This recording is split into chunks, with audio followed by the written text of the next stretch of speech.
Константно се вози без возачка со забрана и во пијана состојба. За еден ден приведени 10 возачи, како што соопштуваат од Министерството за внатрешни работи. Против сите 10 ќе бидат поднесени соодветни кривични пријави и апелираат возачите да бидат внимателни. Во текот на изминатото деноноќие на целата територија на државата полициски службеници лишија од слобода 10 возачи и со двајца се извршени службени разговори за безобзирно управување возило.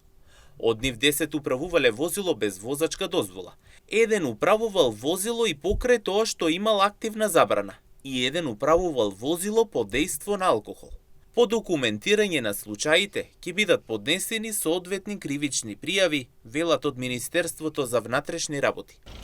Оттаму апелираат до сите учесници во сообраќајот да ги почитуваат сообраќајните правила и прописи, да не управуваат возило без положен возачки испит или доколку имаат изречена мерка за забрана за управување или доколку се под дејство на алкохол, за сите заеднички да допринесат за побезбеден сообраќај.